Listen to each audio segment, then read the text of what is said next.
Next on the DragonShip, we are going to take a little walk down memory lane and reflect on all those great moments with those new ManoSpherians. Hafiz, what's up, brother? Thank you for being here, What man. up? Appreciate the opportunity, my guy. Yes, let's ask the single ladies. What would you prefer? What monogamy means to me is someone who's committed to themselves. Mm-hmm. That's like, the answer is within you. And I'm not accusing, I'm genuinely asking. Are you sure you're not confusing the amount of time the man spends with you with his monogamy? Because they're different things. It, or damn well believe I titled it, Red Pill is for Losers.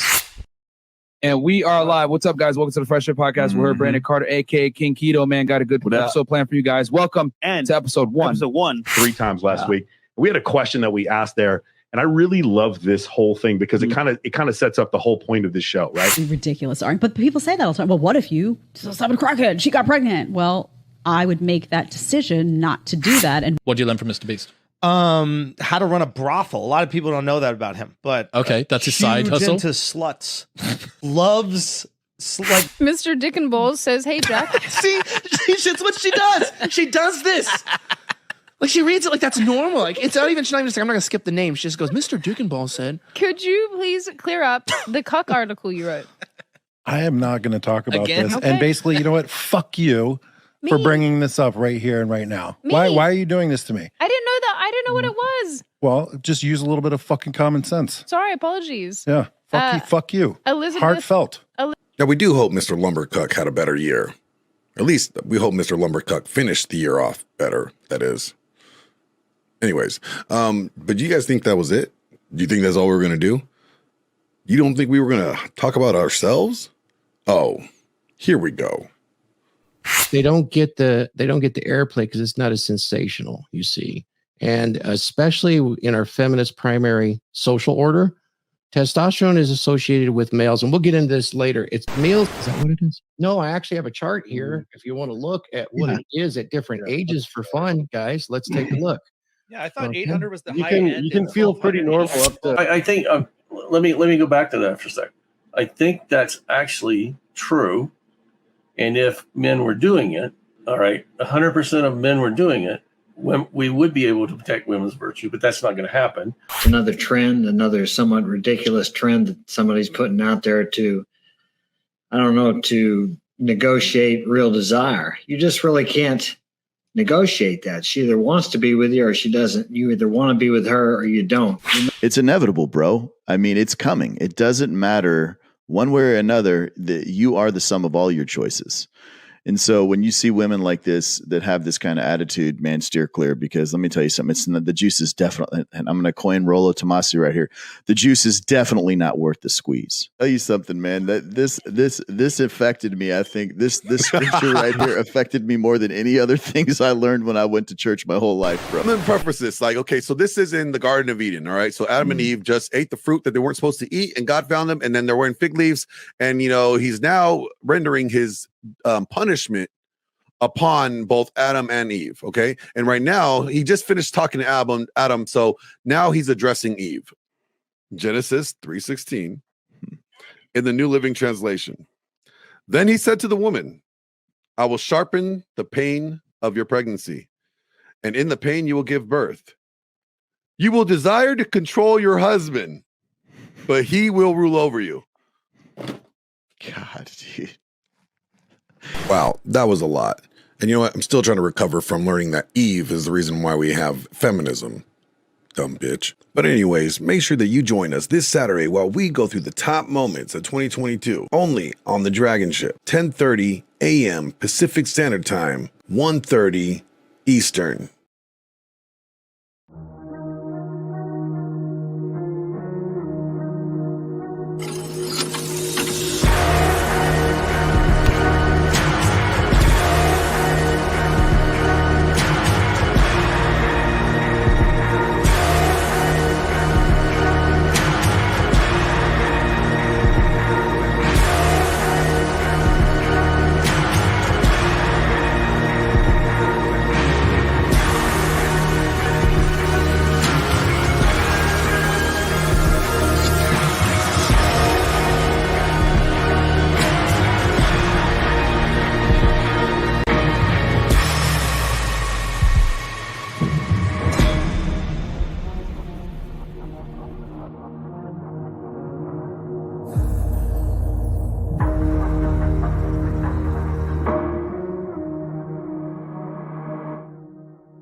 internet.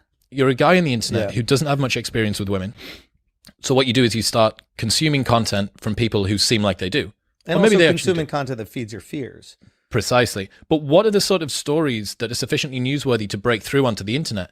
They're the most egregious transgressions of this particular... It's the girl that got into a relationship with some Canadian guy and took all of his money, and now he lives on the street, and he can't ever see his kids, and his dog hates him. And while he was sleeping, went out, fucked a guy in a gas station, came back. Like, that's a real story Made him that a lick girl it. told. Like, So, I think a lot of times my issue with the manosphere is that it's presented as if the frustration is handled inward, but make yourself a high value man, whatever like that, which you do not need to be to get laid. I think the guys that got laid the most when I was younger were not high value. They were just good at chat. Is that not value? It is value. Now, bro, being married is the best. Why? No, it's horrible. I'm going to be honest with you. No, it's great. It is the best. But the thing is that we don't share it's the best because that's not fun. I was talking about this with the guys on Flagrant, but it's like you don't share good parts of your fucking relationships with your boys. There's nothing fun about that. Like in the rat race is great. At my age, I'm 39. That's another thing. I had a great time partying. I'm glad I got it all out of my system. I don't have the FOMO that a lot of guys do. A lot of guys get hitched young, and then they have to deal with their whole life. What would it be like to have a threesome or something like that? What would it be like to go to Miami and see if you gotta could take get the boxes off, man. Exactly.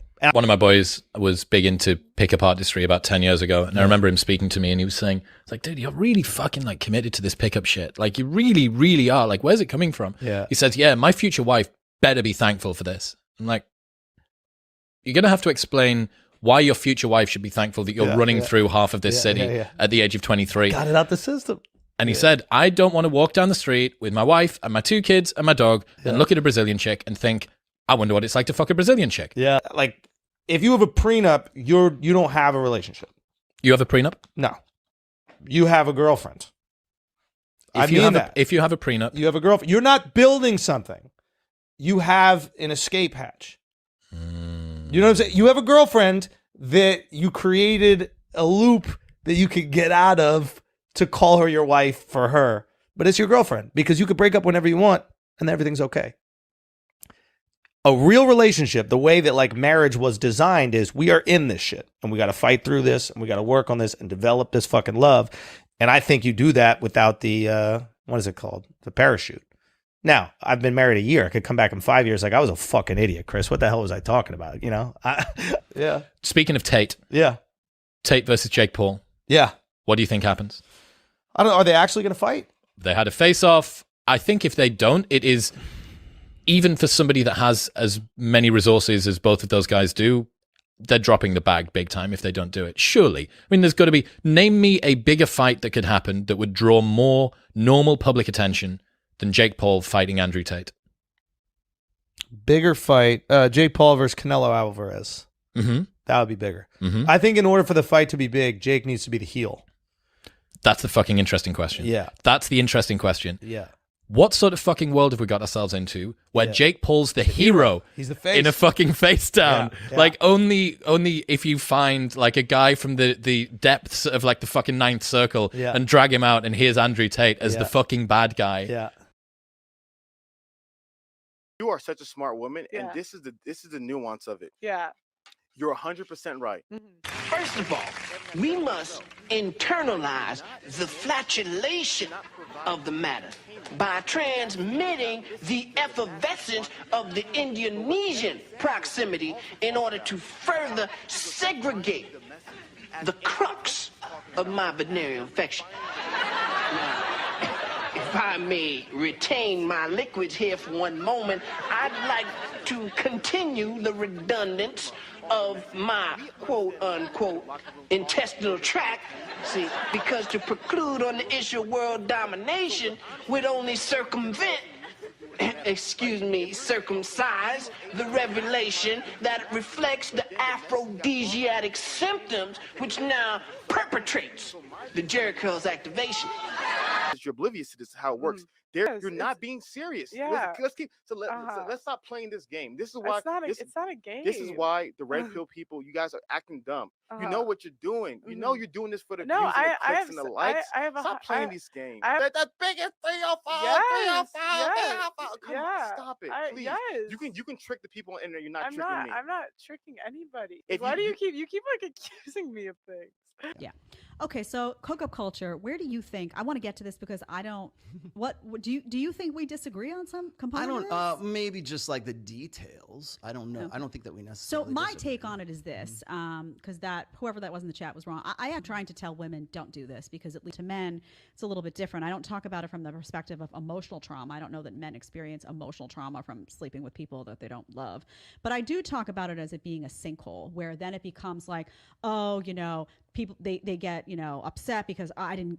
It becomes like a tally, like how many girls can I get with this week? Oh, I didn't hit the mark. That's a problem. They start like falling into the drinking, falling into the club culture, losing focus, losing ambition, and focus on what they should really be doing, which is like becoming that financially secure, financially stable, healthy, in the gym, fit guy who looks to a woman like a reliable source to lean on. 80%. If there is a hookup culture, it exists between a very small percentage of men and a wide percentage of women, whereas the rest of the guys are the have-nots, the 80%ers that are the have-nots. That's why I say that there is no hookup culture, because it seems like the way that it's represented and the way that it's pitched is that all guys can get all girls. They're just so cruel, and they just all they care about is quick, fast sex and everything, whereas the 80% of guys are so in such a state of sexual scarcity that they would bend over backwards to be in a monogamous, like we were saying before, the 19 to 24-year-old girls who want to be at home and want to be a mom and everything else, those guys would bend over backwards to get into something like that, but they're unattractive and they're not going to get the call. It seems to me that there is a hookup culture when it comes to women, though. There are, we show and videos. And the 4.5% of guys. We show. Fantastic. Not What about even. you? Not hold on. Not even Meg Thee Stallion. Everything on social media is not what you would think. Rule it number is, 4: because, social like, media is fake. For example, like I'm not trying to throw my mom's business Well, out I there. remember saying married women in your life. Yeah, my mom's married. Like I have a stepdad, so like they've been married for 11 years. Y'all said husband, and they're like, what the fuck is this? And then divorces happen. Then massive amount of divorces. I understand that though. Did you notice attraction that was different when you were on it, or attraction to different types of men when you were on it or off it? No, I don't think See, so. that's a common thing. So here's the thing. I don't know if you and I have ever had this conversation before, but one of the things when we're talking about like ovulatory shift, really what it is it's throughout a woman's menstrual cycle. There's the first 14 days, and then there's the last up to 28 days, right? So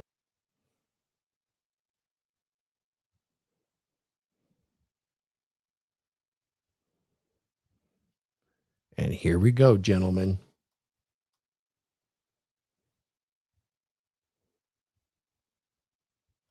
The most masculine man on the fucking planet that I've ever seen, Red Pill Thor.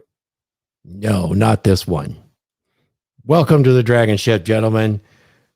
2022. Happy New Year. And wait, before I even get started here, what did that guy what did Chris Williamson say?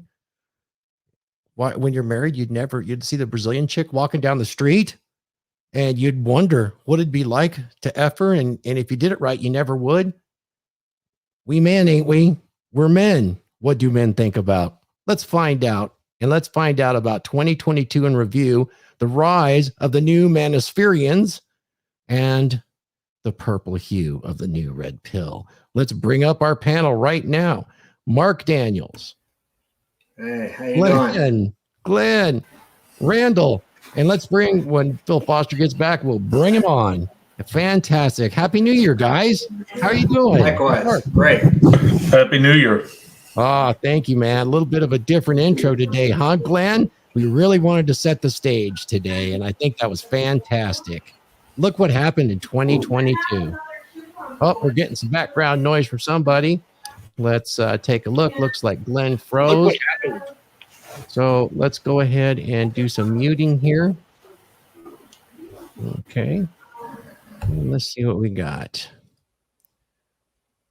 Mark, how you doing there? I'm great. Yeah. So what do you think about 2022? You were able to, did you start your YouTube channel in 2022? No, I started about 2.5 years ago. Okay. 2001. Fantastic. Yeah. No, that's really good. So let's get started, and we can chat about everything in that little clip that everybody got to see today. We got a nice start to the day, and I wanted to really break down 2022 and why it's been an incredible year in our space. Well, number one, the most important thing that actually happened. No, it wasn't the Andrew Tate thing. Nope. It wasn't Fresh and Fit. What was it, Glenn? Do you know? I know you know. It took a lot of hard work. Some solid men formed a crew. And what happened in late July of 2022? We launched the DragonShip, gentlemen. And here we are today, sailing on the DragonShip, looking for new shores, which we can pillage for young men that are ready to join the adventure of a lifetime and create a dominant masculine presence and conquer the troubles in their life and live the effing dream. Isn't that right, Glenn? Do we have audio on you yet? Yo. You know, I am remote, gentlemen. I am not here at the studio. I'm visiting my beautiful woman here in Washington State. So if I pop in and out, forgive me. I will be on when I can. But you know what? These blowjobs are amazing. So if you guys don't see me, I'm gonna be a little busy. Okay. Hey, now, come on. Sharing is caring. Not when it's this good. I pay Hey, now, premium. come on. Don't be saying that sharing is caring now. All right. Just don't do that. Okay. All right. Sounds good. Hopefully we'll get Phil back, because Phil, I'm sure, has a lot to add about 2022. He was very instrumental and very much inspiring me to definitely take it up to head to the CME this year. And I want to go back further than that if we can, and start doing some reviews and get your guys' opinions on what you thought was important in 2022. But one thing I saw in 2022 is the rise of what I call the new ManoSpherians. Now, in my opinion, nobody really understands where this red pill really came from. There was a lot of early guys that were out there, but for some of us really old guys that have been there for a long time, it's kind of interesting to see people like, guys on I love Adam Sosnick. I got to meet him in Miami, and they just don't fully understand where all this came from. It came about in the early 2000s, and there was a lot of guys that were dancing around it.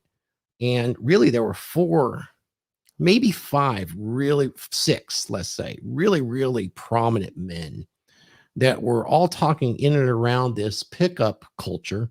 I'll say culture, but it really wasn't that. It was really men sharing notes on the old BBs, the bulletin boards, and such like that. And what the prominent men were blog writers. And we can go right to the original 4 R's of what we call now the red pill or the manosphere, primarily being Rollo Tomasi. His inspirations and his work on Chateau Artiste as a moderator was pretty impressive.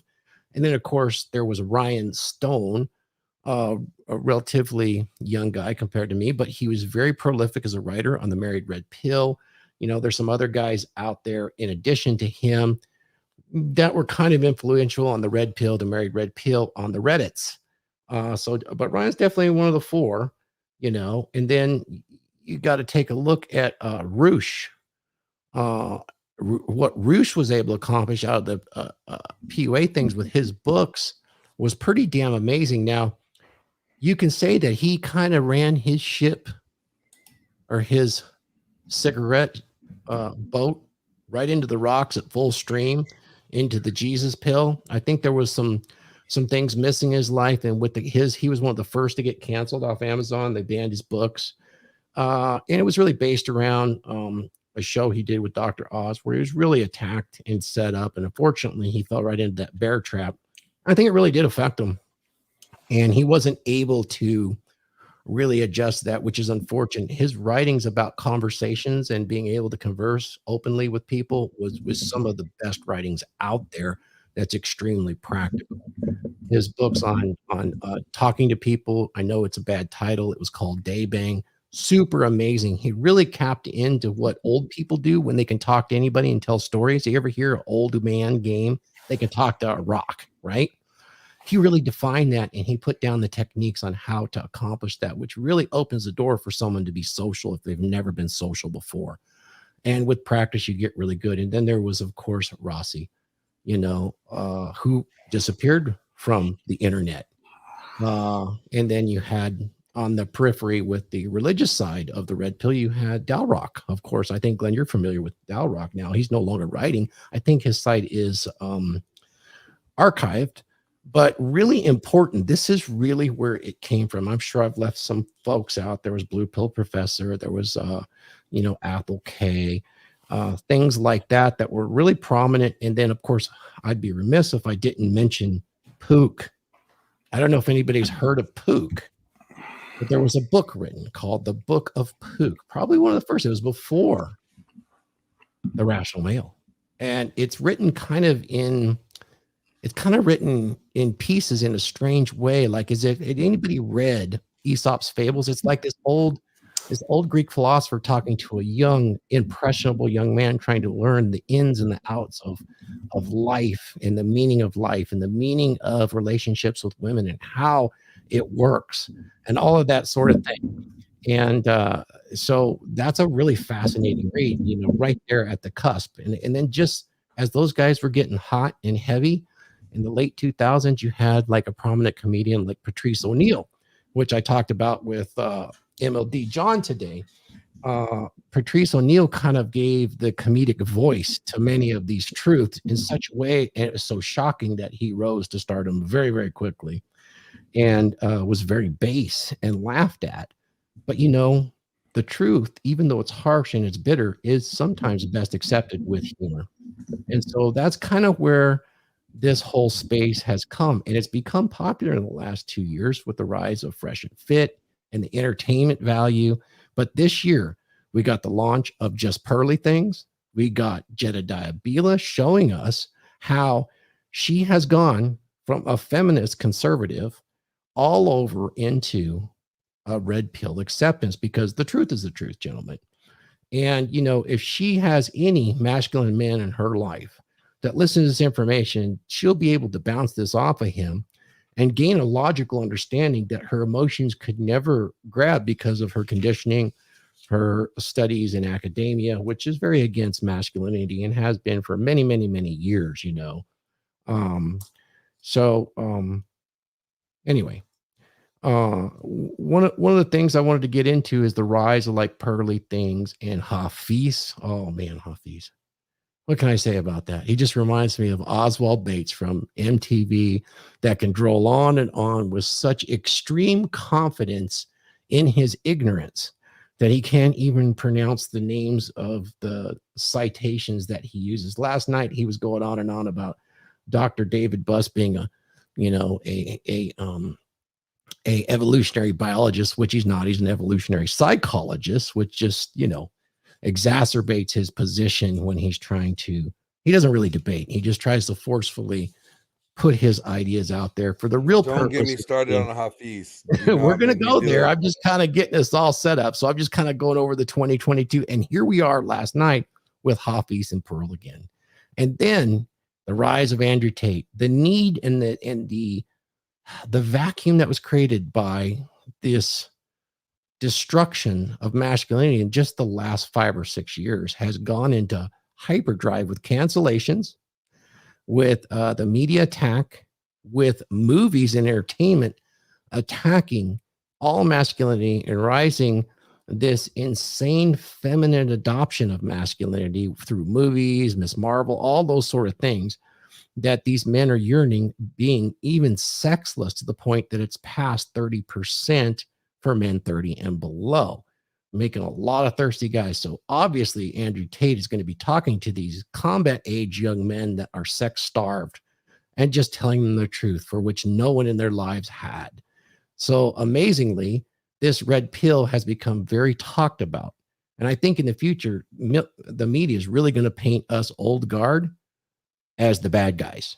And this new guard, the new ManoSpherians, will be the saviors, because they're mixing a lot of kind of surface level red pill thinking with a lot of the old style thinking, which is let's mix a little bit of feeling and emotion in here.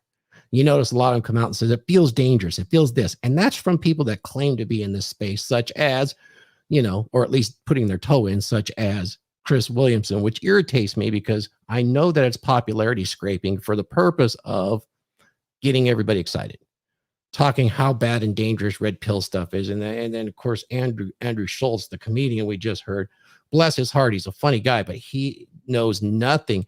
I mean, they stated about guys won't think about the Brazilian chick walking down the street. If you're a normal human male and you're married and you've done everything right, your instincts and drives will kick in. You'll always wonder, gentlemen. And if you're saying anything else, you are absolutely lying to your inner self and your authentic self. You need to acknowledge it. It doesn't mean you act on it, but it's absolutely true. And when you do that, you're going to have much better relationships in your life. That's my kind of take on 2022. Glenn, there was something else that occurred. Something else occurred early on, and we alluded to it. This man had the nicest beard. It was so beautiful. It was dyed in such a perfect pattern. Not a white. He would chop wood like nobody else. The wood chopping and the ability to suck people in, shall we say, men in particularly, redhead women.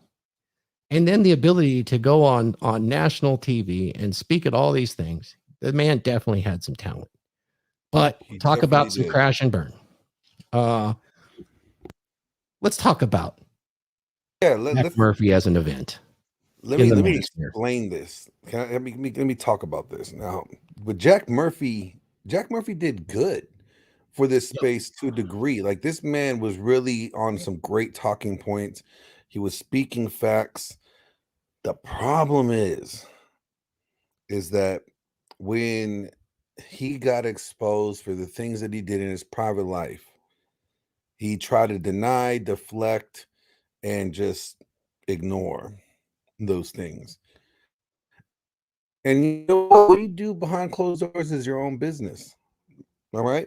If it's not congruent with what you're preaching, well, then now you're gonna have to answer questions to them. What he simply should have just said is like, look, I'll fuck you both. Okay, your girl and you at the same time, and just own this shit. He should have owned who he was and owned what he did, and everybody probably would have done a lot better in accepting what him. But his problem with it is that he tried to deny, deflect, and ignore. And you know what? It's not being congruent. It's not being true to himself. And if anybody in this space, look, we all have skeletons in our closet. We all have made mistakes in our lives, and I can say for myself, I made mistakes in my life. And until you are ready to own that and be like, you know what, this was a period in my life, I dropped the ball here, or you know what, I was exploring things here. I was not aware of everything. I tried it out, didn't like it, moved on, whatever the case is. But to hide from it, to ignore it, to dismiss it, you only put yourself in a position like he did, where he ended up canceling himself. I don't think anybody canceled him. I think he canceled himself by not being man enough to face the music. Yeah. No. And I know I don't have the video queued. Did you have the video queued? Maybe Randall can cue it on. You saw a little. I threw it up in the Telegram. I'm like I said, I'm remote, so I don't. Maybe we can get Randall to pick that up, if you would, Randall, and we can kind of review while we're talking about Jack Murphy. Jack Murphy did do some good. I actually enjoyed his book, and I think what Jack Murphy did is made a real critical error that men do make. Men live their lives and they make mistakes. And one of the things you have to do is you have to own up to those mistakes, as embarrassing and as shitty as they might be. You need to get up there and basically, as a dominant masculine man in your space, need to say, look, mistakes were made. Yeah, I take accountability for it. I take accountability for it and responsibility for it. And move on. Yeah, I just wanted to. Can you guys hear me? Okay. Yes, we can. Okay, perfect. My other camera was glitching, so apologies at the beginning of the stream, guys, for that. I'll say this about Jack. I've known Jack now for several years personally, and every interaction I've had with him is always added value to my life. He's always been a decent human being. I think you're 100% correct. And kind of some of the comments in the chat too, as well, full disclosure, man, you have a lifestyle that you live in your private life and you choose to put that online. You're at risk when you operate in this space. And so I think that, his personal choices and his personal habits, that's his personal business.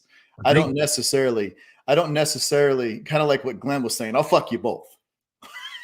I mean, you can't put it any more eloquently than that. You see what I'm saying? But what I'm trying to tell you as a man, as the interactions that I've had with him as a man, he's always added value.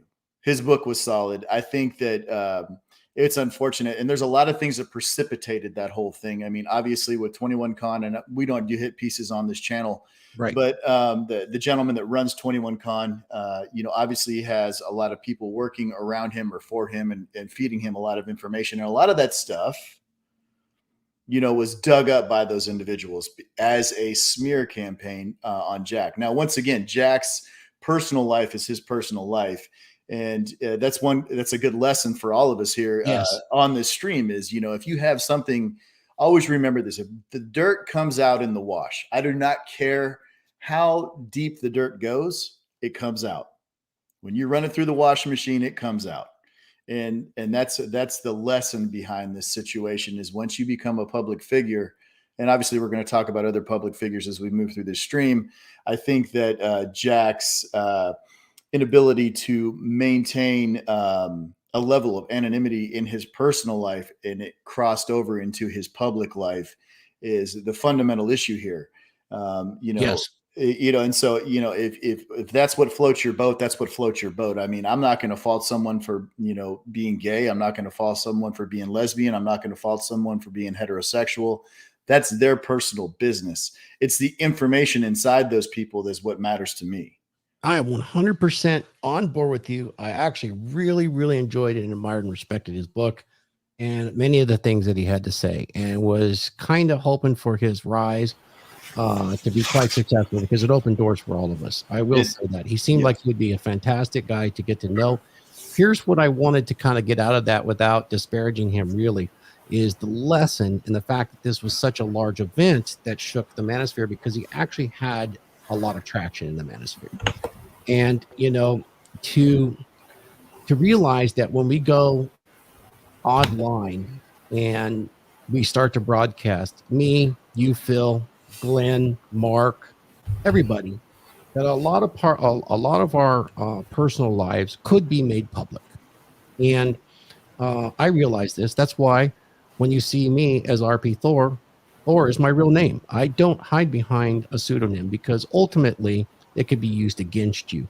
At one time, it was easy to use a pseudonym or a writer's name to kind of hide your private life. And in today's environment, that's not going to happen. He got caught off guard and he lost his stoicism for a moment and was reacting emotionally when the young lady had asked him the question about a particular article that he wrote on living the lifestyle. Phil, you and I are familiar with that lifestyle, and that could easily come back on all of us, and but not in those circumstances per se. But what it can actually come back is it can come back in an environment where we're caught off guard. And I think that can be learned. So I think that was the main reason why a lot of people that it blew up like he did was his reaction to Sydney. His loss of his stoicism is why people sensed weakness. They sensed blood in the water, and like sharks do, they pounced. And if he had said, like he could have prepped them as well because he's been asked about this beforehand. So he could have gone in and been like, hey, you guys might get some questions about this. Just ignore it. And he could have handled it much better. And I think due to the poor reaction that he held, and because Sydney also has a great following and they love her, when he was like that, especially fuck you, heartfelt, like so many of like her white knights rose up and then just dogpiled on top of the 21 convention guys. Well, So anybody, it's- even a casual watcher, and here's the lesson for everybody, really, and it's a good lesson, even if you're not in this space, is, you know, something that's personal that gets laid out. You know, if it was a part of your life, I mean, you're going to have to sit there and say, you know, glad you asked that question. It was, you can answer it like this. Glad you not real happy that you answered the question, but to answer it and put this to rest is, you know, I lived the lifestyle. It was a part of my exploration. And I'm not, you know, that's who I am. It's not a part of my life now. Moving on. Next question. You know, Well, it's simple and as that's this. put to bed forever. Yeah, exactly. Oh, my apologies, Glenn. It's simple as this. Like, and I'm gonna go biblical on you guys, but you know, sorry, that's what I'm gonna do. He who without sin, go ahead and cast the first stone. Glenn, dude, I'm buying you some friggin' robes, man. That's it. I'm done. Boulders. But he without sin cast the first stone. Yeah, let me make Who's a point. who's perfect? who hasn't fucked up? Like, people even say, Glenn, well, Glenn, you quote a whole lot of Bible shit and you curse all the fucking time. Well, cool. Guess what? I fall short, people. I'm not fucking perfect. All right. I'm a flawed human being. Eat a down dick. to the white microphone dick. Yeah. Hey, it's my girl's mic. Leave that shit alone. Let me make a point. Let me make a point on this. Yes, I've lived 62 years, and I've listened to a lot of people share things in confidence over the years. A lot of people I've helped, and anybody who is surprised by what he said is more than likely someone who has so many skeletons in their closet that they don't want anybody to find out about. Because I've talked to enough men in confidence.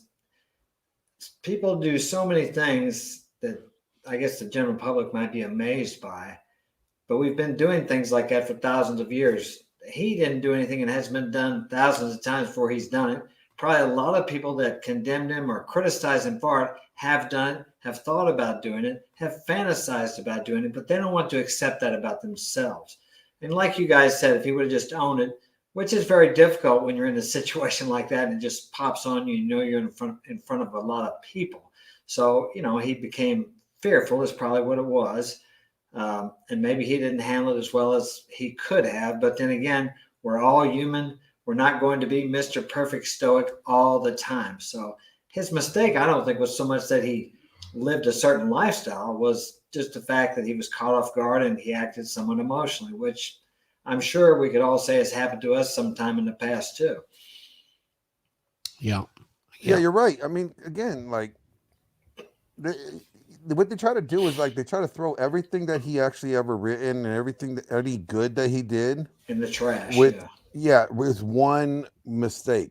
And here's the thing, I'm gonna be real, like, there's a lot of people in this red pill space, these quote unquote ManoSpherians, you know, in there attacking him over that looking mistake for it, and they're going to look for it on all us older, wiser guys. This is because this is a way you knock the, you know, it's the crabs in the bucket theory. This is becoming popular. So if you can knock one down and gain traction, you can, you know, get on top of the heap, so to speak. Yes, sir. I want to shout out to Danny real quick. Danny, are you ready for lunch this week, dude? I think we're gonna have lunch tomorrow, since I'm in your neighborhood. Just so you guys know, Danny, I'm in Washington State right now visiting, and Danny Arnold is out here, and he is one of the solid guys that always, you know, supports the DragonShip and everybody on here, this panel. So, you know, I connected with Danny, and me and Danny are going to link up this week before I take off back to LA, you know, to catch up. Just, you know, guys like him. This is why we enjoy this space. This is why we enjoy, you know, connecting with you guys, because we have good men like Danny in here that want to see everybody get better, that want to level up and understand that we're just all human. We're not perfect. And that, you know what, we all have our own past and we all have our own mistakes. And we want to get ready to see each other level up and get to the next level. Yep, for sure. So now that we've learned a lesson there, that was one of kind of the start, because that, in a way, actually put a lot of eyeballs into this space. It really, really did, because, you know, Jack had gotten so much traction that he was on, you know, Tim Pool, and, you know, even Myron had started to get that traction and went on as well. So it was really interesting to see this stuff start to get traction for sure. And these guys get really, I mean, you saw that Myron got just castigated by the Australian news reporters because you would think that their entire country was attacked viciously with, cluster bombs when you heard those news reporters talking about Myron. And he really wasn't saying too much other than, high value men have options, then will exercise those options. It's not like he was laying down the 10 commandments. However, that got the ball rolling. And shortly thereafter, we saw Andrew Tate. He really started something amazing by breaking the logarithm. You guys have any comments on either of those two this year? Yeah, actually, in a way, Myron did attack Australia. Okay, if you look at Australian law and look at the laws that they have set up, right? If you're a guy, you are not in a position of any equal rights over there. You're actually more of a second-class citizen. If you're a guy over there, and let's say you are a Subway sandwich maker, but you're a student that's also going to school as a lawyer, right, to pass the law, pass the bar, and if you meet a girl and you tell a girl that you're a lawyer, right, and not necessarily a lawyer quite yet, and she catches you the next day after hooking up with you at Subway, making her foot long, she could actually charge you for a crime for basically false impersonation. Yeah, I heard that. I read about that. So when Myron went out there and he was saying what he was saying, it actually was an attack on their way and their view of men and how men are supposed to engage and interact. From a state perspective. Mhm. From a state perspective, yeah. So in a way, it was like an attack. He was in their eyes, he was weaponizing men to be something that what they consider is illegal. Yeah, I understand Sweden is exactly the same way, and their legal system is very interesting. It's guilty until proven innocent. And I guess that's what they got Julian Assange on as well, is having consensual sex with 2 women. And this actually carried a real stiff. And then even he ended up taking the condom off. And his claims was it was asked to take off. And the girls say, no, really? That is called rape by surprise. And it carries heavy, heavy penalties, even though the sex itself was consensual. So it's a very different world, gentlemen, than just 10 years ago. So they ended up getting him for that. That's pretty wild. Well, here's what seems to happen in a lot of these situations. A woman just says, and her word is taken as the truth, and the man has to somehow prove that it's not, which can be very difficult in these situations. Yeah. You know who to thank for that? You know, you could thank for that. You could thank that senator from Hawaii that during the Kavanaugh trial, she goes out there and publicly says men need to just believe all women. Didn't say you got to believe all women victims that were all right, but she said believe all women, as if women do not lie about shit. Yeah, it's been that way for a really long time. The deception, Mark, you're muted. Don't know why, but you're still muted, Mark. But interestingly enough, is one of the things I noticed in 2022 is all the new ManoSpherians definitely look to us, and some of the new guys around the block, and you can see them mostly black pill. We look at our friends like your good friend Kevin Ray Wilder, Glenn, and Playing with Fire. Bad talking women. They say we do nothing but negatively talk about women. And we just put women down. Myron does too. It's terrible what we do. And it could be the furthest thing from the truth, but this is kind of taking traction. There's a whole lot of folks that seem to want to, especially these new ManoSpherians and the rise of them, is to point towards the older guys and say, all we do is castigate women and put them down into this secondary class. And they're doing this because it gains traction outside of this space with somebody that has a feminist kind of mindset that doesn't realize they do because they've been conditioned. So when it is actually the furthest thing from truth, we actually love women.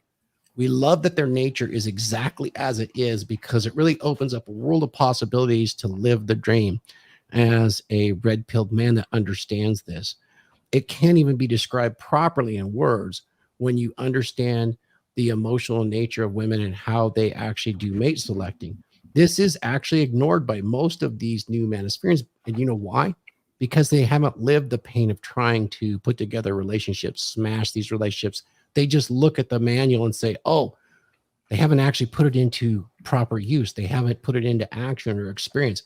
And, just posting receipts like we know of some of them do of the hookers they paid is not the same experience as an actual relationship. And so they come back and say, we're really talking down. We love women. Glenn, alphas love 304s. We're this is fantastic. It's like every great rock band needs they need followers, and they need what do they call the women? Groupies, right? And of course, we all need God. Don't you just love a 304 that's in remission? Bro, wait until we drop that 304 video that we did for the Titan. Trident? The Trident, yeah. Yeah, that'll be fun. That's gonna you think Andrew Tate rocks some boats? Bro. It will be we sinking battleships on that one. There's enough container in that the people will take it for what it will in the direction that they want to. We're going to get some emotions stirred up on purpose to illustrate our points. But this is not the Trident. This is the DragonShip. So we're out there and we're looking for Poseidon right now. 2022. What do you think? Let's get some of Mark. Mark, is your mic working again? Let's get you back in on this 2022 thing. Can you hear me now? Yeah. Okay. I don't know what happened. I lost connection or something. Yeah. What was your question? Well, 2022, we had a lot of events. You got to be brought on to MLD's crew for the Masculine Empowerment Network, which, guys, I am going to take this moment to do my good friend a favor, and I will post his link. Mark is on the Masculine Empowerment Network as one of the instructors, and his course is opening up again for 2023. And so Randall is a portion of that as well. I wanted to definitely do the shout out to MLD. So Mark, you got to join that this year. And I would say that's an event in 2022. You also got to come on with a dude party. And I think you actually did an episode of Interview with a Man and several other big names in the manosphere. You were interviewed by a bunch of them. Why don't you go over what happened in 2022 with you? Well, I enjoyed that. I did a presentation for MLD on the value of fitness. And what we talked about there more was when people think of fitness, they usually think of course, your body and physical fitness, but there's so much more to it than that. So I talked about that and shared that with young men. And anytime I'm on, my goal is not to badmouth women. And if you listen to some of my videos, most of them I say it's men need to understand women and not, there's a lot of red pill creators that they badmouth women. They get a lot of followers or subscribers, whatever you want to call it. But we all need to learn the nature of each other and to accept that nature, not try to change it. But it seems like too many times they go for the negative instead of trying to find a solution. And the solution is to accept, for women to accept the way men are, and for men to accept the way women are, and to deal with it. You're not going to change women. You're not going to change men. So during this year, when I got on these, I had these opportunities to speak, I try to talk about that, which I believe is the solution. And that's what we do here also. We don't just badmouth women and badmouth other people. We're trying to give men the information they need to become better men, because better men are better to women. And I think sometimes women don't realize that the better and more structured and stable a man is, the better he is for society. And the better he is for society, the better he is for whatever woman he decides to be with. And the children, should they decide to raise children. So that's kind of what my mission has been in the last year. Use those opportunities. What would you say about the MEN while we're talking about that? I have the link for anybody that'd be interested, because I think that really is one of those things that, people overlook as far as this space, is they get really interested in this space and you do get bits and pieces of practical information. What was your impression of MEN? It's very different than what you would actually expect. Well, I think some people think it's just about picking up women. It's about the whole man and about building up that man. This year, I'll be doing a presentation on the power of persistence. As you gentlemen know, you cannot accomplish nothing without tenacity, persistence, and perseverance. And then the other men will be talking about other issues, but it's all to build up the man, the inner man, and of course the outer man, the physical part of you, to become a complete man. And that's what the what my concept of it is to make better men. And isn't that what women want? What do they complain about? There's no good men. Well, that's what we're doing. We're helping to build better men, not men against women, not men who sit around and badmouth women, but men who are going to make a better society for all of us. I'd like to tee off on that real quick. Please. It's interesting when you think about that for a second. Mark's talking about how they do not badmouth women and women do want better men, right? But I think it's also important to understand that and I'll probably get some heat on this one, I don't care. But as men level up and increase their status, anybody that's putting the work in, day out, even if it's incremental and little, over time, that's going to add up. Well, women look for great men, right? But here's the thing. If a woman isn't great, do you think a man of status is going to settle for something less than or a retired 304? That's the point, right? So it's not necessarily that in the men's space or in these spaces like what Mark's working in right now, that they bash women. They're trying to educate women on how to better present themselves to the world for men of status. Because here's the thing, man, when a guy gets his stuff together and he's a strong leader, he's physically capable, he's handling his business financially, and everything, he's ticking all of those boxes. He's definitely not going to want a woman that is subpar by any means. Why would you invite that kind of trouble into your life once you've done the work to achieve the status that you have? Exactly. So it's not necessarily that. And so that's why I think a lot of this information gets twisted in the manosphere or whatever the ManoSpherians or whatever you want to call them, Thor, is that women seem to think, well, they just hate women. And that's not necessarily the case. We understand women and we understand women's behavior and nature, but it's ultimately up to a man to decide who he allows in his life once he achieves that certain level of status. You cannot accept, a man of status will not accept a subpar woman in his life. So it's up to the woman to make better choices, do more cognitive things as far as thinking before acting as much as possible. And I know that's not trying to be disrespectful, but that's a very difficult thing for women to do because they act off of what? Emotion. Oh, I'm glad you brought that up because it's a very similar thing to what everybody did with Jack Murphy. When something is projected out there, he did an emotional reaction, and that's what women do when we project something. The truth was actually just thrown out in a harsh, blatant, empirical manner with Jack, right? And then he had a response. Bless his soul, but he did. And this is exactly what happens with women in the red pill. We kind of throw out the truth in a jagged fashion because empirically it is what it is. And that really works with us men. With the women, it invokes a deep visceral reaction because part of their weaponry is really their sexuality. And to reveal their weaponry as it's non-potent and really a nothing issue, and that's what the red pill does, it disarms them completely and invokes this very visceral reaction of pushback. At least that's my opinion on it. And so I was just kind of drawing a simile between the two. We can all fall victim to that emotionality for sure. I think the red pill leans heavily into empiricism, and that's a good way to stay away from the immediate emotional reactions that are inside all of us.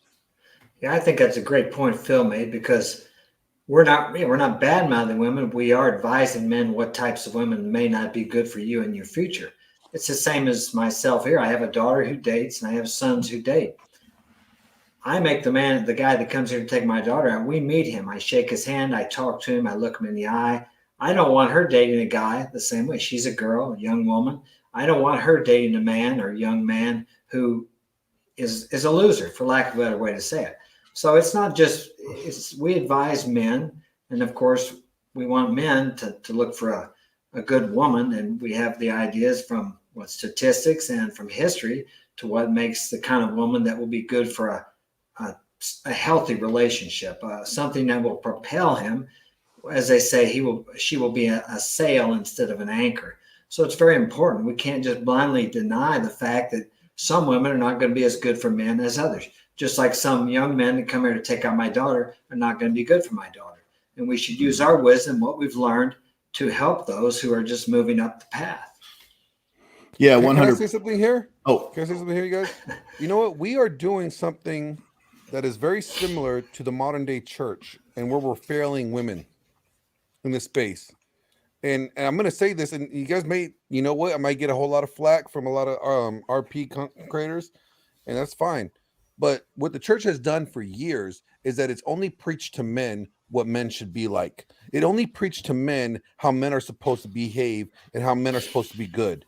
But never do they ever acknowledge the failures and flaws of a woman, except expecting that if a man is good, then a woman would follow, removing the fact that women could make up their own mind, women can make up their own decisions and behave their own way. They remove the fact that women are responsible for their own actions and behaviors.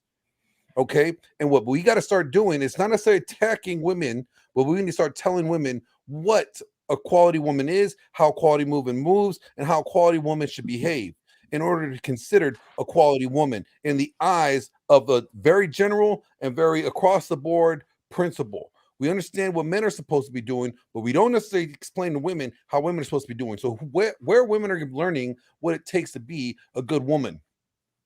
Yes. What is it? Cardi B? Are they learning from Cardi B? Is that what we're doing? We are letting women go learn from these badass thoughts and expect them that's how a woman's supposed to be. So, you know, I'm telling you this, in 2023, I will be creating a very interesting series on the qualities of a woman from a biblical standpoint. And the reason why I say biblical standpoint, one, my history's in it, but two, all of our laws are constructed from the basic principles of the 10 Commandments, of, you know, biblical principles. So since we are governed by this to a degree, I'm going to create a video series on this topic. Can I pop it on the end of that real quick with what Danny Ardle says? He says, I'm not saying this to be mean, but a certain chunk of women saying, where are all the good men? ? Quite frankly, don't qualify for that complete man who is upper top tier. Okay. They're not worthy. And I want you guys to listen to what I'm about to say going into 2023. We are designed to save women from themselves. But we are not designed to save them from the streets. And I want you guys to really internalize that when you start dealing with women and understanding these relationships that you have with women. You can save her from herself, i.e., making poor decisions in your presence, but you can't save her from the streets. And that's all I got on that, Thor. Yeah, no worries, no worries.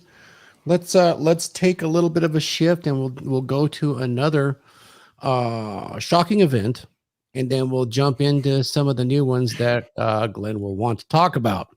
Let's talk about the shocking event, the rise and the unfortunate death of Kevin Samuels. Kevin Samuels made some amazing inroads into the community. Stylish, well-dressed. He projected a masculine presence, even through the screen, that he had crafted over many, many years of experience. And he was able to melt away some of the hardest, hardcore 304s that wanted to be reformed and have families, and get right down to the nitty gritty of why they were in the circumstances they were in. And that pill was very hard. And many of them had to swallow it when they realized what he was saying was the absolute truth. And that while they didn't like the empirical or the objective reality that he was saying, it was real. And this got a lot of traction. It got a lot of traction in our space, and it got a lot of hate from modern feminism because it really put them back on their heels. And I think he was still on his meteoric rise. And unfortunately, he passed away a little bit too early. He was younger than me and you, Mark, and he passed away. And that was very unfortunate. Let's get your thoughts on Kevin Samuels. I mean, he actually counseled one of the new ManoSpherians, which was Pearly Things, because she wants to be married, and she called him and and you can find that on the internet still. She was a few years back, and she called Kevin Samuels and asked for his consultation on his very innovative podcast. And he was doing this podcast right before even Fresh and Fit started bringing the gals on and started talking about some of the very same things, which hats off and respect to Kevin Samuels. I really liked him. I thought he had some good, solid, and he knew how to talk to women in a way that he wasn't being derogatory to them, but just helping them see their own foolishness, for lack of a better, or inability to see themselves. So that's what I liked him. He had some really quality content. Sorry to see him pass. You know, I will tell you one thing about Kevin Samuels. I'm still kind of not over his situation of being gone. But one word comes to mind: eloquence. The way he so eloquently utilized words and his appearance on camera to reach these people and kind of wake them up. You know, it was eloquent every time, every interaction. And he did have a lot of detractors. Oh, he just talks about the same thing. He keeps shooting chicks down, this, that, and the other thing. But what he was speaking was really the truth. Yeah. You know, and you know, eloquence, man. He did it so eloquently. And I think there'll never be another Kevin Samuels. People, I've seen a couple on TikTok that have tried to emulate, you know, with the dress and the same discussions and stuff like that, but you will never touch the level that he was at in the way he conveyed his message, not only to men, but to women as well. He had a lot of experience, and he also had finesse game at another level, which is in and of itself only really learnable via experience. And I will definitely agree with that. Anybody else thoughts on Kevin Samuels? Rest in peace. That was an event of 2022, gentlemen. He will be missed. One thing with Kevin Samuels, the sad thing is with him is that, oh man, I never seen so many people excited and praying death of an individual. And you know, the sad thing is about this, like, I hear, can I still see me? Because I still see me. Am I here? Am I good? No, yeah, you're ditched out. We dropped him, unfortunately. Well, hopefully that'll come back. Yeah, So, Kevin was amazing. Mark? I just say it sounded like Lynn was making the point about how many people that were so excited and just praising his death. It was pretty sad, I thought. Yeah, we can hear you now. We can hear you Okay. now. Hopefully it's Yeah. back. What I'm saying is that, you know, the sad thing is about Kevin Samuels, and Mark, you're right. People were praising his death. And the reason why they're praising his death is because they couldn't shut him down. They couldn't stop him. And they didn't like the fact that he was giving them a mirror. He was giving them a mirror to reflect on and realizing that they did not meet what he was saying, the standard. And that's what's the problem right now is that, you know, the mirror tends to be reflected on the man, and the woman is not looking at her own reflection. And until people are able to see the reflection on both parties, we're not going to have the changes that we want to see. Until somebody's actually, and this is why Andrew Tate is under such bullshit and getting attacked, is because he's holding up a mirror to them. He's holding up a mirror and said, look at your reflection. Do you meet the requirements needed to reach the man that you want? And they don't like the fact that he's holding up a mirror. So they're going to do whatever they can to shut him up, because they don't want men to see that the women are not reflecting the qualities that these men that level up, that are doing what they need to do, require. Yep. Well, I absolutely agree. Anybody else on Kevin Samuels? So one thing that I noticed a lot of people did not like about Kevin was that he was talking to women, but they don't realize that he had been talking to men for years. Yeah. Telling men, you need to level up. You need to level up. It's like one of his videos that I just love was he's like, I don't believe I have to put this out, but here's some damn grown man lessons that y'all need to learn.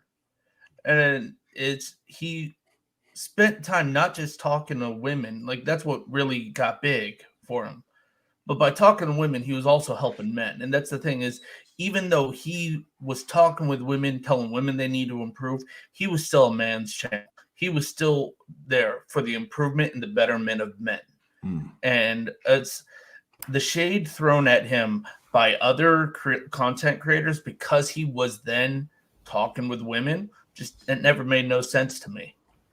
And it's like, I think that, like Phyllis said and everybody else has said, he went way too early and we lost a lot of potential when he passed, and that there will never be another. It's like there will be others of their own kind, but Kevin has paved the way for a lot of people, and he will definitely be missed in this space. Yeah, if anybody listened to him long enough, if you heard him talk to men on there, he would come down hard on them, a lot harder than he did on the women. But people never, that wasn't what bothered the women, of course. But yeah, he would just bash men. You need to do this. You need to do that. You expect this. How do you expect this if you're not doing it? Yeah, he was hard on men. And that's par for the course, because in our space, in this Western world, women are not up for debate when it comes to bad behavior. It's a free pass. It's the pussy pass, to be honest with you. And men, of course, are really disposable in that regard. So he really didn't get traction with men. He got traction with women, you see. And Kevin, I learned a lot about, definitely women really, really have a completely different view on reality that's really based on emotionalism. And it is a strong conviction of their early training in what we would call blue pill space and the prevalence of the princess. The reason why they have that pussy pass is because men give it away. We give them that pussy pass. Pretty privileged, yeah. We wouldn't have the pass unless we never gave it to them. We do, and then we protect them from all the harshities and tell them they deserve everything, and they deserve a man that'll pick the peanuts out of their poo just to look at their rear end where it came from. Yep. Until we remove that pussy pass. Whoa! No. Say that again, because I was distracted dealing with something. Hold on. Something about picking peanuts out of poo? What was that? So there are men out there, and you know this, considering the thirst. They're trained. Women are trained that there are men out there, and it's true that they will essentially pick the peanuts out of the woman's poo so they can just get a glimpse of where that poo came from. Yeah. Thor, I love you, man. Did you? That's a mic drop. That's a sad reality, isn't it? But there's a lot of truth in that. That is a jagged pill truth, gentlemen. It is. He says, the thirst. We just got into 2023 realizing that men are picking the peanuts out of poo from women. Think about it. OnlyFans is all the proof you need. Good. Much less Instagram. Glenn, I got a question for you. But I'm kind of happy to look at where it came from. Sorry, guys. I mean, I don't know about picking the peanuts, but I got a biblical question for you, Glenn. You know, that's the way it is in society today, and we've seen that these men are so enamored with women. How much do you think that has to do with the country that gets away from believing in God or following the principles that if you're a Christian or whatever that God has laid down? Where they worship women in the place of God. They put women in that place. Well, the church is doing that too. Yeah, and that's probably why like a lot of people that are in the church probably have a problem with me. Is because I call it out. I have no problem pointing out the flaws. And you'll see coming soon that, ever since feminism has entered the church, it has ruined the church. Okay, I'll just give you a few basic principles. Okay, it says in Timothy, Paul writes that women are not supposed to have authority and preach over men. What do we see now? We see women pastors. What after happened women pastors? We had gay ministers. Okay, these are all things that, the Bible has talked about were abomination and should not be in a place. But now we're seeing it implemented in the church. Why? Because we put women in a position where the voices could be heard or that their suggestions should be made. And men who lead the church have faltered from their principles and started deferring biblical principles and scholarly, biblical rights according to how women feel about things. So yeah, when we see that we are even in the church, even your pastor with the nice little, reverend collar, preaching thou this and thee, he is still bowing down to his knees to praise the pussy rather than the Lord JC. Okay, let's just be real with it. Like they have put, instead of, putting Jesus on the cross, I mean, Jesus may have been on the cross, but when he came out of that grave, it was a vagina. Okay, so that's what they're doing. They're worshiping the vagina more than they're worshiping, God, hands down. Yeah. Some of that trim out there, man. You got to watch out, man. They both looked. Don't they say that that a woman's girl parts actually resemble the snake's mouth? All I gotta say is people need to read Genesis 3:16 and Oh, realize don't what do they're it, dealing bro. with. It's a trap. It's a trap, gentlemen. It's a trap. Yeah, I like Mark's question. I think that social frameworks that are rooted in tradition do offer social boundaries, which helps a lot.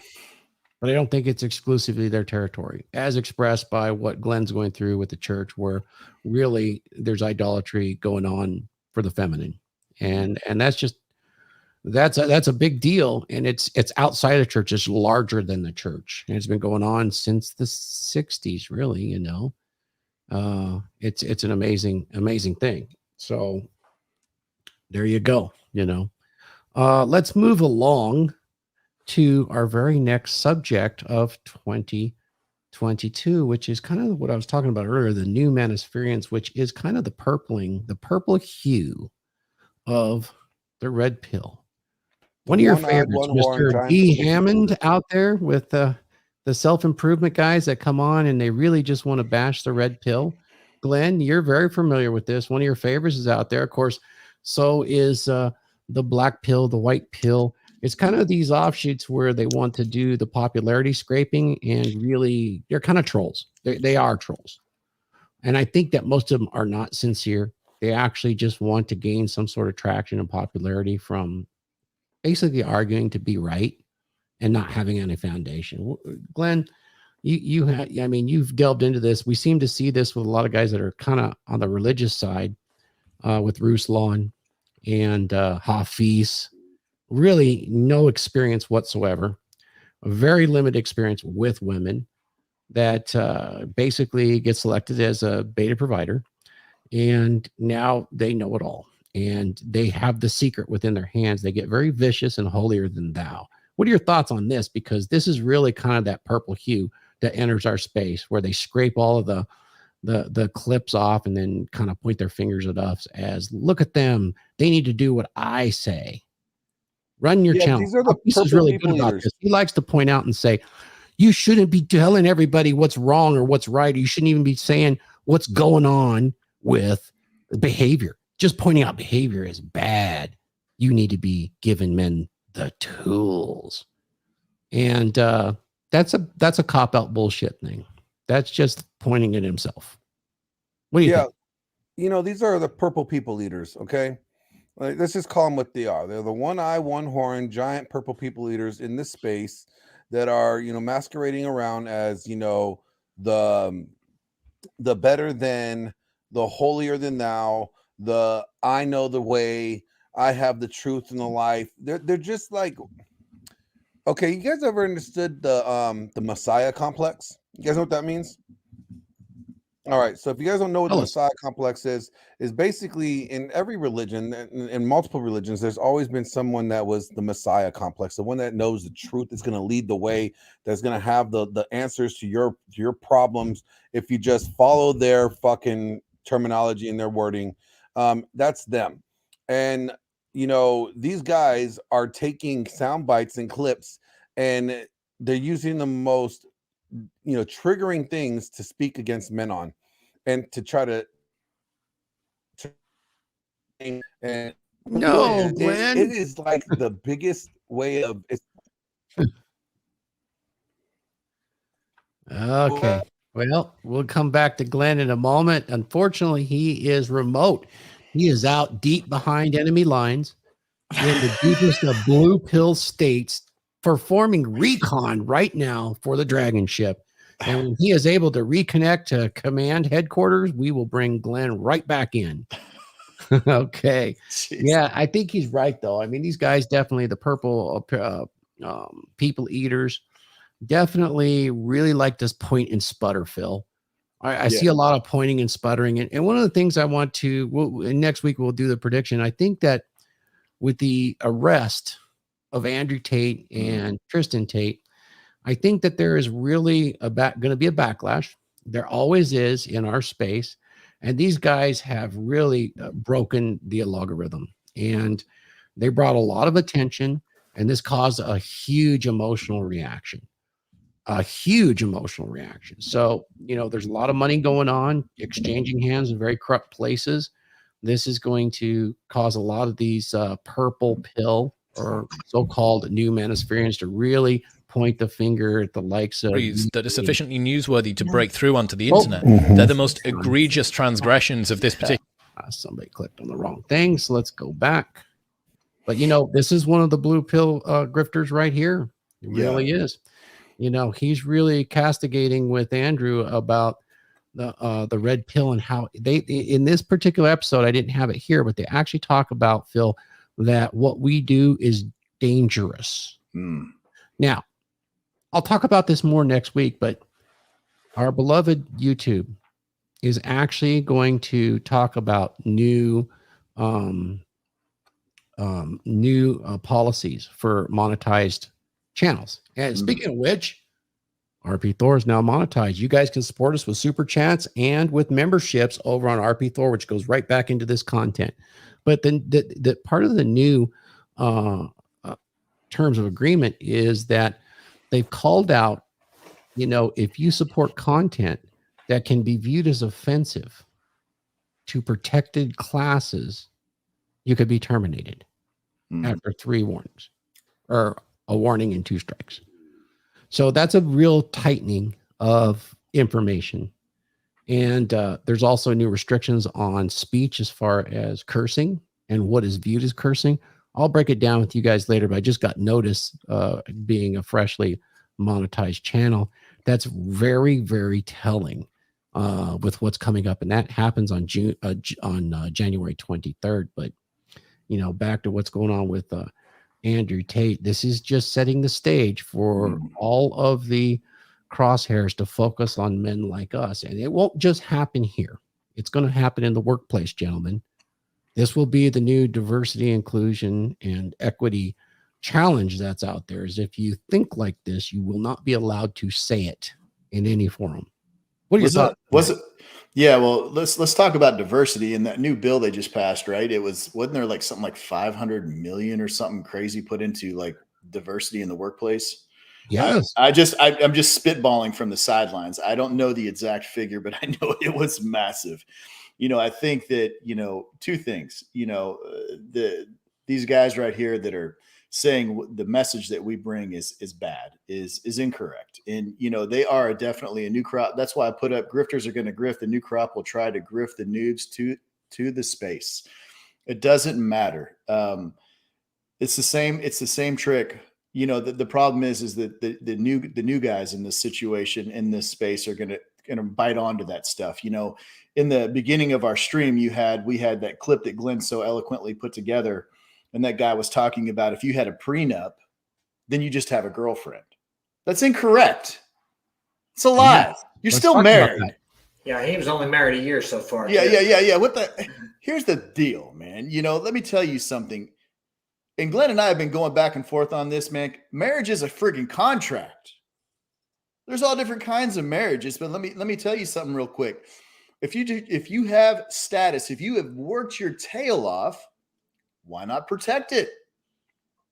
Put some goalposts in there. You make it 5 years without any problems. You make it 10 years. You make it 15 years.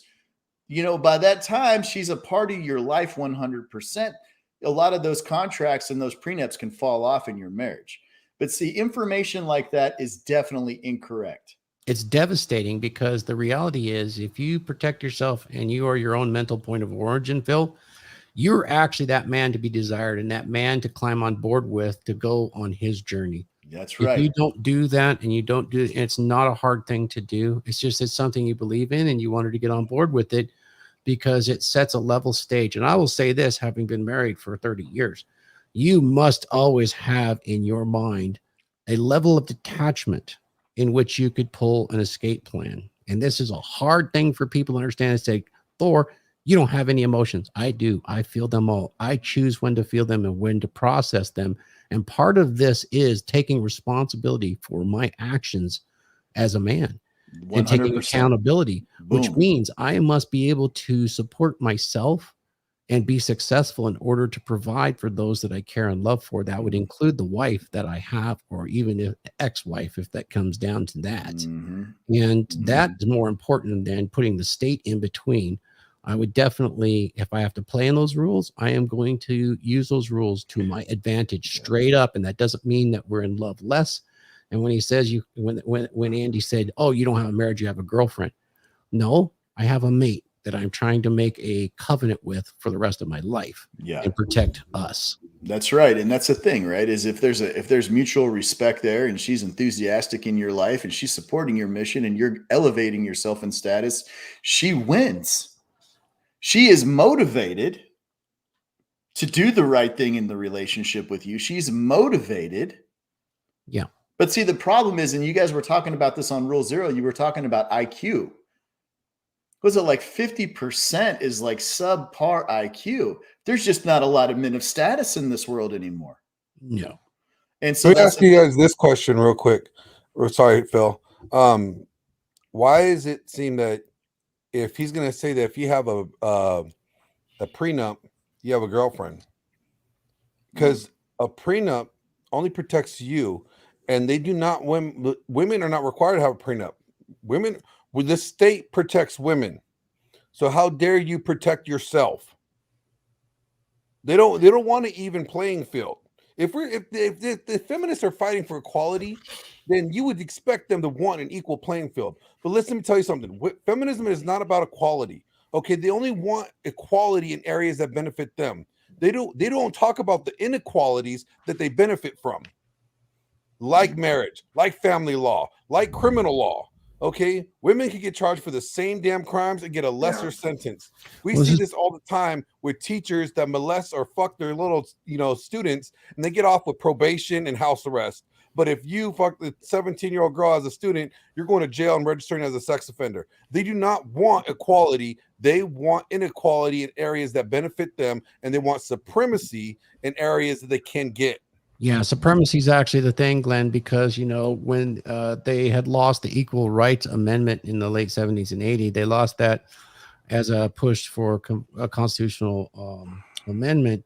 They actually supported it in the background, it not passing, for the very reason that if modern feminism is a supremacy movement, and they made the choice to actually put teeth into it and make two classes citizens, and that women are more privileged when it comes to laws and to policy that's issued by the state. And that's fact. And you can go look it up. It's the Duluth model that they use for domestic violence that's been instituted in all family courts, that has been instituted into all family courts across this nation and adopted by many other countries as well.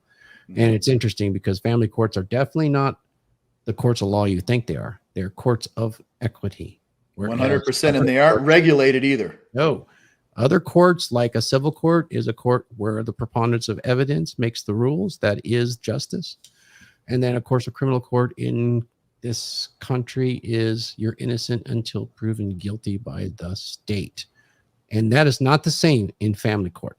Just so that people are very clear that modern feminism is a supremacy movement that is based in Marxism, and it's been pushed in academia extremely hard. And this is one of the big fights that, people that are waking up and red pill young men, are in a very difficult situation to try to find a mate, and they're just starting to wake up. And this is going to be a big fight. It's one of the reasons we get back to the Andrew Tate thing, is he's calling it for what it is, which you guys all know.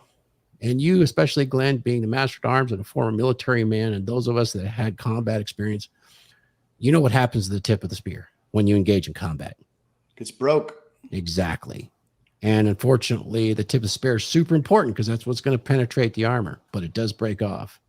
And Andrew Tate is probably that tip of the spear in reality. But he's doing a good thing because it will live on.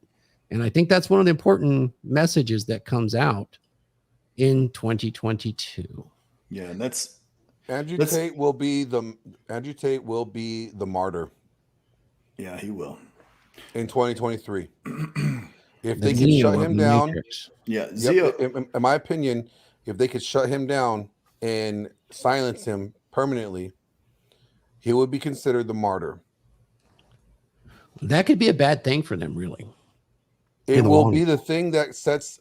It will be the catalyst that sets things the down world the on path fire. that they do not want to go down.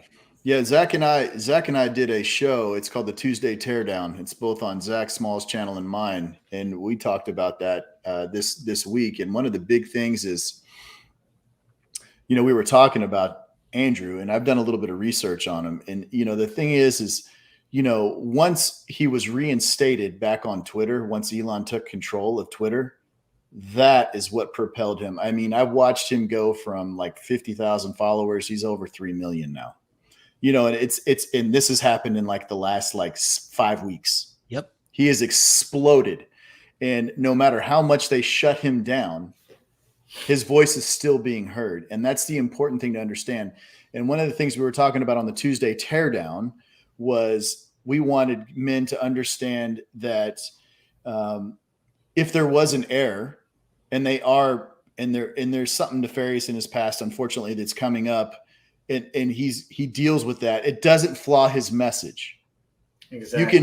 You can make a mistake, and you can correct that error and answer for that error and continue on the path. And that's the point: is the woke folk in this world, the powers that be, are threatened by him. I did another Google search, and Romania gets about 500 million US dollars. Okay, let that sink in for a second. Yeah. Okay, 500 million. And we all know Romania is a corrupt state. They can be bought and paid very easily. I mean, I think you guys discussed that on Rule Zero today. Mm-hmm. And it's interesting when you think about that for a second, the powers that be, okay, too many guys are getting woke up to what's important.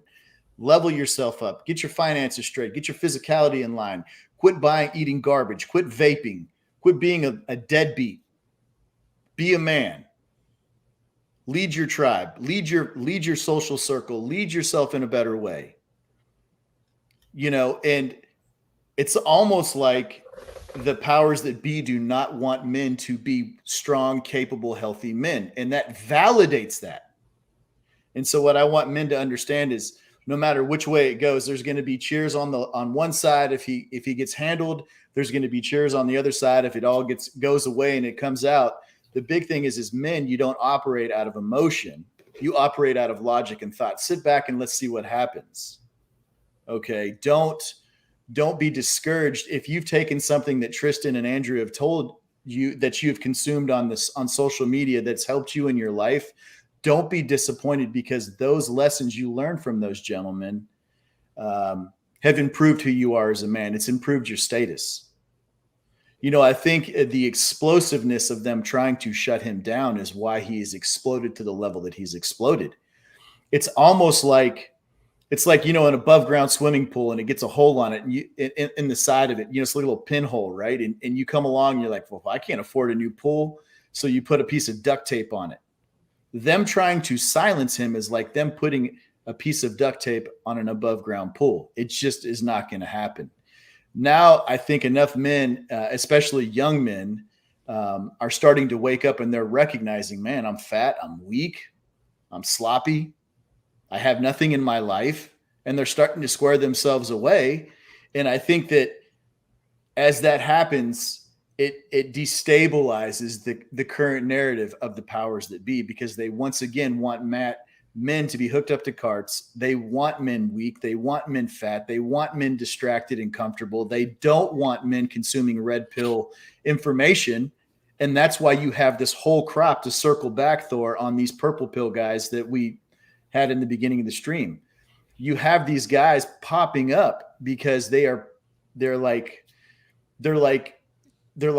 feeding on the purple pill narrative a little bit right there, right? And they're kind of like grooming it to where, okay, see, Tate's bad and Tristan's bad and the red pill's bad, but here's a softer, gentler version. But the softer, gentler version still is going to categorize you into a liability column and not into an asset column. So here's my take on that. My take on that is yes, but I don't really think there's such a thing as purple pill. It's what it is them entering the black pill, because either you're a red pill, you can't unsee it. No. Or they've never actually gone there and they've done the TLDR. And that makes them something else.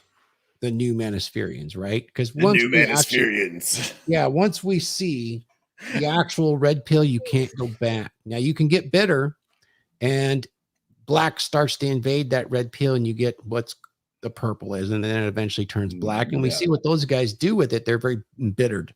And we know that actually exists. I think it's actually much smaller. They just make a lot of noise. And because the real benefits are easy to acquire if you're not lazy of the red pill. It's just too easy. So, having those thoughts, I want to get us into the next area. That video I showed earlier definitely pointed out those that want to be in the red pill space, but they're kind of adding that little mix of black in there. They're the TLDR and they want to popularity scrape, for all that stuff.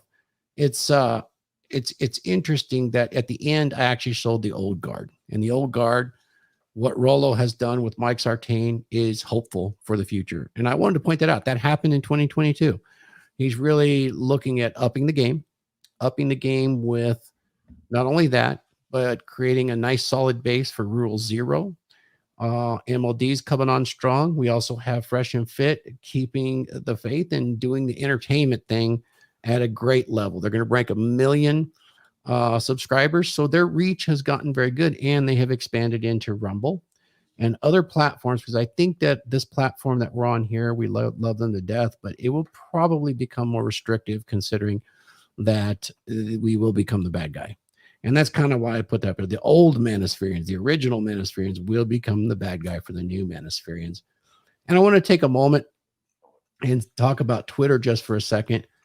It's not really in this category, but by the shifting of the guard at Twitter, it really has changed things. There is leverage that's being applied now because our message has been suppressed, not just ours, but politically too. So I wanted to acknowledge that Twitter may become a real force in this information war that we're all fighting.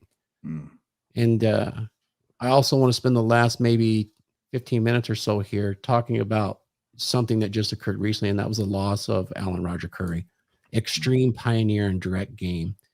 And I want to get your guys' thoughts on either the Twitter thing or really Alan Roger Curry. You guys realize that Alan Roger Curry was very much a pioneer, and what he had come about with was the fact that once you had he did not like the fact that men would be extremely indirect and not tell women what they wanted, which we all know what men want from women when they're in the dating market. They're really looking for sex, and they want that to be compatible sex with them to see if they can move to the next level. Women really want to know if they're compatible before they offer the sex. And so a lot of men take a very direct or indirect approach. And Beta game. Yes. It works. In some cases, it's simp game. Just say what it is, man. That's the thing about Alan Roger Curry, man. Well, Alan Roger Curry is direct game. 100%. Mode 1. Let's go. And mode 1 is you tell a woman what you want. Now, here's the thing, though. That saves a lot of time. It doesn't work for everybody. And there are certain choices that you can. It's not as much of a finesse game as some would have. I personally like indirect game to the point where you get indicators of interest, and then direct game fucking rules once you get to that point, because then you clear the table. You absolutely clear the table with what you want. And I think this is where he really shined. Is Alan had 4 modes of communication that he categorized for women. He had the direct mode, he had the manipulative time wasters. And, I'm not going to go through all of them, but it was pretty amazing that he was able to do that, because we've all been with women that do that. Like the manipulative time wasters really use the men for attention, because attention is really the coin of the realm in girl world. Thank you, Rollo Tomasi. And it truly is. And you can see this exhibited every day online, that attention rules. It rules in an incredible way. So I wanted to kind of, he was taken from us very, very quickly. Our friend Paul over there at Come On Man podcast did his last interview with Alan Roger Curry. Interesting cat. He was inspired by an old porn movie back in the 70s that's called Talk Dirty to Me. And the reason that stood out and was such a popular adult film is because the lead character in there would talk dirty to the woman. He would say the most nasty, disgusting thing to these just grown, reserved ladies. And he'd whisper to them and he would force them through the use of his melodic voice to talk right back to him and repeat the nastiest, dirtiest things that a lady would never do. And they did it vigorously and repeated it for him. It was almost as if he had a magic spell.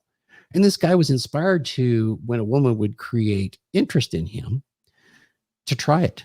And lo and behold, it worked like magic, because actually all the arousal triggers for women outside of her body are here. This is the key, because even if she shuts it down here, her body's not going to accept the triggers physically on her body. But if you open the key here, all of these arousal triggers on her body and outside of her body can be accessed, in particular through your body language and your voice. And this is a really, really big deal, because this is very, very true. So direct game is a really interesting thing. He's basically telling the ladies that are interested in him, I'm really interested in an even exchange of orgasms. Let's exchange orgasms and enjoy the connection that we have for the moment. And it was an amazing thing, because that was very pioneering. Nobody had done anything like this.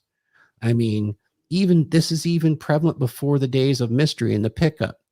The Ross Jeffries using NLP, which is a way of kind of corralling words and using a hypnotic voice to try to wrangle this woman into a point of arousal, which it can work, by the way. If she's interested in you, it doesn't really matter. She's going to be interested. But in a way of kind of trying to open that door. And in some ways, indirect game is also a way of projecting a person that you are not, so that she's interested in having sex with you. So he was really interested. He was kind of pushed aside by a lot of the PUAs.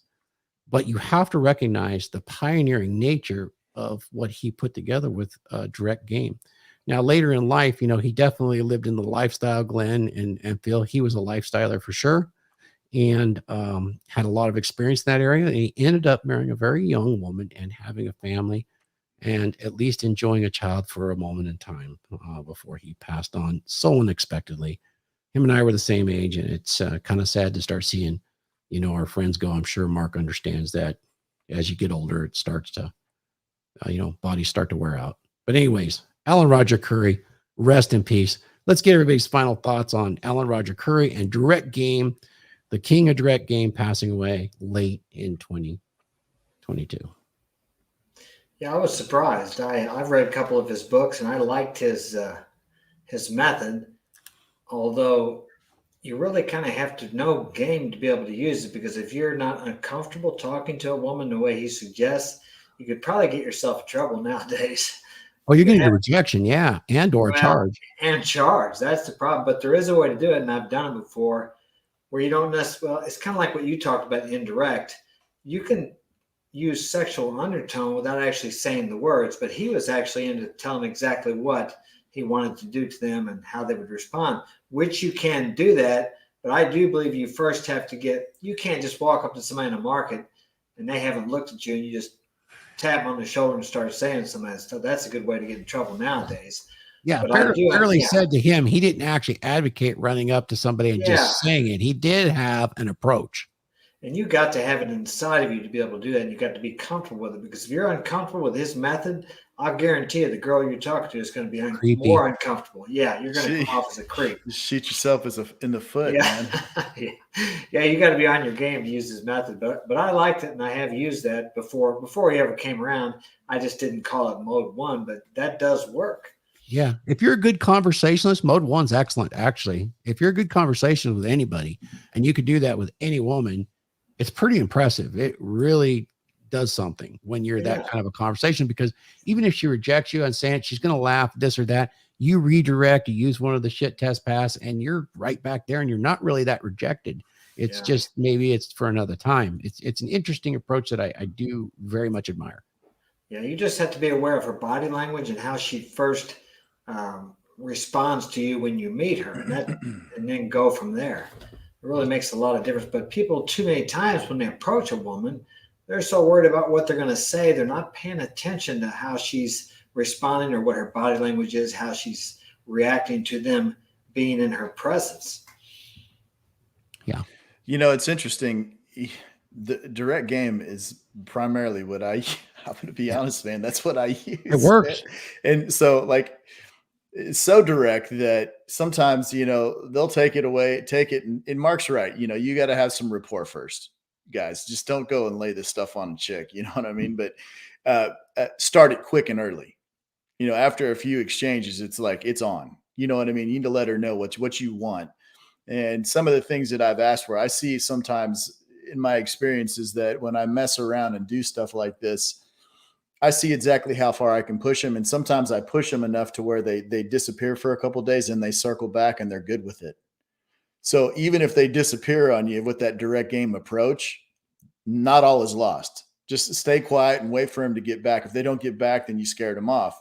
Then you recalibrate and start it again. But direct approach is 100% better. I'm not saying mystery and all this, you know, the Casanova approach and all that other stuff isn't good. I'm just saying that being direct with a woman, when she understands exactly what she's going to get with you and you aren't BSing, like, hey, this is what I want from you now. Yeah. This is where I want to take you now. Mm-hmm. I don't want to think about it. This is what I want. The thing is 9 times out of 10, when you're so brutally honest and you're so brutally direct like that, it almost like pulls like 5 or 6 circuits out of the circuit board, and they don't know how to deal with that. So once again, like they might disappear for a couple of days, but then they'll circle back because they can't get over the fact that they get so many dudes come up to these girls and they're like beta game and like simp game. Oh, let me do this, let me do that, blah, blah, blah, blah, blah. Yeah, let's commiseration game. Let me hear about how bad your life is. And trying to shoot that shot. You know, screw all that. When you're so direct with a girl, she can't get over that. You're stuck in her head. I've seen that too. 3 days later, phone call. Hey, Raith, did you mean it? Yeah, let's fucking go. 3 days later, you get a phone call. Did you mean it? And they can't get over the fact that you're so direct and honest, because so many dudes are so simpish and so beta and want to, you know, shoot the shot from the side, from the trees. You know what I mean? They're all in their camouflage and their ghillie suits. Is that what they're called, Glenn? Ghillie suits? Let me say something about this real quick. What guys are doing with this indirect beta game type of bullshit is what they're doing is this. They're hearing what women say. I want a guy that's interested in me, that has feelings, that, you know, right? So what they do, they go, okay, I'm going to pretend like this, but really my goal is this. And what these guys are doing, they're the ones that are setting up women for failure. These are the guys that, you know, you fake, you know, fraudulent wannabe guys, you know, go out there and they play this game. They're like, okay, I want to use direct game, but I'm too scared to be direct. So I'm going to masquerade around them like this, and I'm going to come at them like this today. Yes, Phil Foster is the most handsome man on the panel today. I have to admit that. That's right. I said it here first. Bullshit. Okay? I think it's Randall. But It real is Randall. facts is like, you know, guys tend to, you know, not direct game is the best way to go about things. You're being honest, you're being upfront, and you're being real. And women want men that are real. Okay, and too many times these guys use these indirect problems or the indirect games, you know, not being real with women, and then they mislead women. And by misleading women, you have now lost the trust of women. That's really important, and I want to bring your guys' attention to that because, you know, in reality, this ties back into Andrew Tate and Tristan Tate. Why would you say such a thing, Thor? Well, I'll tell you why. Primarily because when you think about it, when we go, there is such a thing as indirect game that can be very useful, and finesse game that's very useful. But when you get into that beta side of game, it's just really talking to the existential fear of female hypergamy, which is being fooled. And it's being fooled that you are something you're not. And why this is such a fear for all women, this is what is being projected as the crime that Andrew Tate and his brother has committed. If you read the complaint, they're being accused of something called the lover boy method, which is they promise love and security and all these things to these women, but misrepresented themselves in the fact that they might have to do something dirty and some kind of pornographic something on the internet, even though they were paid and agreed to it, it was misrepresented, i.e. beta indirect game, for which I know that Andrew and Tristan do not do that. They are direct game guys. But it's really interesting that if you think about it, guys, this is the angle of attack that the Matrix has chosen, which is a female's, existential fear in mating, which is getting the actual loser beta guy as a mate instead of that top alpha guy. They misrepresented themselves, my God, to these women, and they made them lots of money, but they misrepresented themselves and made them do some embarrassing and dirty things. So So horrible. basically, what these women are saying is they aren't aware enough and have enough cognizance to realize that they're being taken this whole time, and they were just. Is that what they're saying? I mean, Plausible deniability, bro. That's the allegation, and that's here's amazing. the thing: it stirs up the females worldwide. Plausible deniability. It's true though. Women do not have the ability to recognize that. Okay, we see that from everything. Think about Eve taking eating the apple. She did not realize her decision in doing so was going to be so consequential. It's there. I mean, it's written. Nothing in the world is new. Anything It's under the sun emotionalism. repeats itself. They make their decisions based on emotionalism. And Yes, exactly. And they don't use logic. And because they don't filter things through logic first, they get blinded by the bullshit, and they're easily flawed. They easily fall trapped to, the dream instead of looking at what reality is. And then they regret it later, and then thus we have this situation and other situations similar. I mean, even some of you Hefner's girls claimed at the time they were kind of forced to stay there or they were trapped. But yet they benefited from all his money and everything he gave them. But then later, it's just, I don't know. Why does this continue? How is it forced because a man wanted them to stay? You're free to go, but I'd like it if you stay. Oh my God, he forced me. Because later on, they're looked down upon because of what they did, basically prostituted themselves or whatever. And then they want to find a reason to say, well, I didn't know. I thought I meant something to them. That's what it seems like to me. It is. I could be wrong. And that's why I love direct game, because direct game will filter wishy-washiness right out of them. Yeah, 100%, man. Let me throw this comment up real quick, Thor, that Lana dropped in chat. She says, Phil, how many of you lost because you didn't drop everything, go to them when they had a bad day and wanted someone to comfort them? I never go. I've lost because I did it once. Yeah. It's like the little violin you see on TikTok or whatever. You know what I'm saying? It's like, hey, I hate to hear you're having a bad day. I got things to do. And it doesn't even matter. That's the point with direct games, that once you establish that early, hey, this is what I want from you, and this is what I expect from you. Either you're going to do it or you're not. It's your choice is yours. There is no shooting around, the trees or through the bushes or anything like that. It's just 100% up front, and that's what keeps you out of trouble with girls in these kind of situations. You know what I mean? There is no, well, I thought it would be something more. No, this is exactly what I want. And that's how you shield yourself from that kind of shenanigans right there. Yeah. It doesn't matter. There's so many women in the world. They're all packing the same heat. It's like the AK-47. I hate to say that, but they're printed by the millions. No, they're all unique. They'll have different file marks on the inside of the receiver. Jesus Christ. You must lube it properly. It's the rifling. It's the rifling that counts. It's a 5-to-1 twist, Bill. Bro, you fucking gonna choke me over here today. Oh, you got to have a flash hider on the end of that thing. Oh my God, dude. Got to keep the limp balls out. Yeah, Thor, I love you, man. Jesus, I love the hell out of you. We have too damn much fun. Gentlemen, this has been fantastic. What a year, 2022. Next week, we're going to do 20 23 predictions, and we're going to go over a bunch of crap that we think's going to happen. And it doesn't really matter, but we're going to have too much fun because it's going to be startling, it'll controversial, and it'll be